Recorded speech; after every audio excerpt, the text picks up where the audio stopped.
Well, good morning. It's nearly lunchtime here, nearly afternoon. Another content video, some reflections from an exercise I did today with my sixth form German.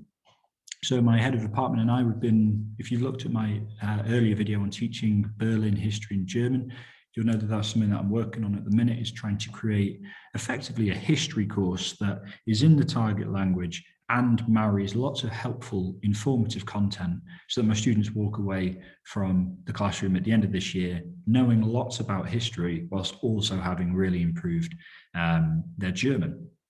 Now, that's obviously a sixth form goal anyway. We're trying to bring students on to a deeper proficiency and also an ability to engage with more resources, if you will, more sources of information like newspapers, books, etc. Well, my head of department and I have been doing some wacky brainstorming over a cup of coffee at lunchtime and break time, trying to think, how can we make writing activities short, snappy, and different to just giving them a 60 to 75 word, here are your bullet points sort of task. That gets quite repetitive. And also we found that all students, but especially boys, can be, shall we say, helped and encouraged to do the same task if it looks slightly different. And so what we settled on, really was his idea, so I'll give him all the credit, was tweets and WhatsApp conversations. And we thought, great challenge, you've got 140 characters to express a summary of a paragraph or a slide. In this instance, we had Kapitel 2 of the Berlin history, and so it was about the Reformation, the printing press, Huguenots, persecution of the Jews, and then also Prussia, all of the Friedrichs, goodness knows how many, I always forget, you know, the building of Charlottenburg, Kurfürstendamm, kind of building of architectural, you know, buildings and other structures that we look at today as tourist attractions, and also the rise of Napoleon and the war and occupation of Berlin by the French. Big topic really in terms of historical content, actually squeezed into one PowerPoint. And so we decided as a class, okay, which sections would we like to group together? And they did that, and they decided, okay, well, we want Reformation through to, you know, the Friedrichs. We'd like that as a section that we keep together, and then we've got Prussia and France as another. And I said, okay, brilliant, awesome. Take some responsibility for this. You've got two tasks, and I don't mind which you choose for which. You need to create a tweet summary, and you also need to have a WhatsApp conversation with a virtual online tour guide. So you're asking questions, you're asking for clarification, you're giving suggestions, you're asking for advice, and you've got, and it can obviously be a lot bigger than this, you know, you can copy and paste it, you can extend it, but we've got a format that looks familiar to them as WhatsApp. And you've got like Siri or whoever on the other end of this virtual conversation, like those automated chat bots that you get, you know, instead of customer service. And that was really fun as well. They hadn't really completed the WhatsApp one. That was a little bit longer. I was suggesting, okay, maybe 30 to 50 words is an absolute max for each of the WhatsApp, you know, messages back and forth. And obviously the 140 characters was very enjoyable. And it got them looking at German text speak, hashtags, my suggestions that they incorporate emojis and GIFs to have, you know, a visual representation. Sometimes, you know, they always say a picture's worth 1,000 words, but actually emojis can actually save a bunch of characters. And all I got them to do is in brackets next to the tweet, you know, they had like 2 thumbs up, and that was fantastic.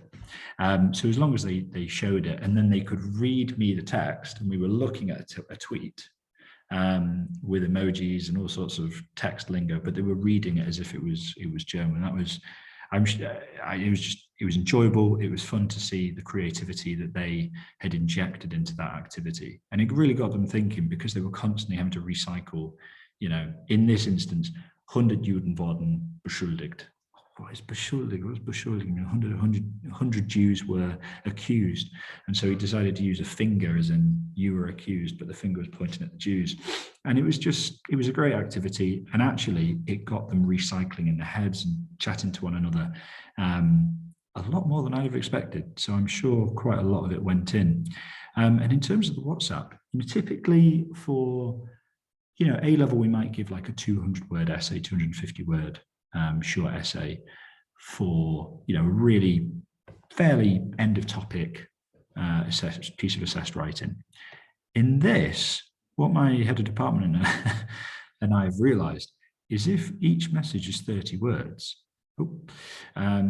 if each message is 30 words and there's 6, 10 messages, it's like this invisible content generator that they just totally flies under the radar. They're actually producing a lot of, in this case, German.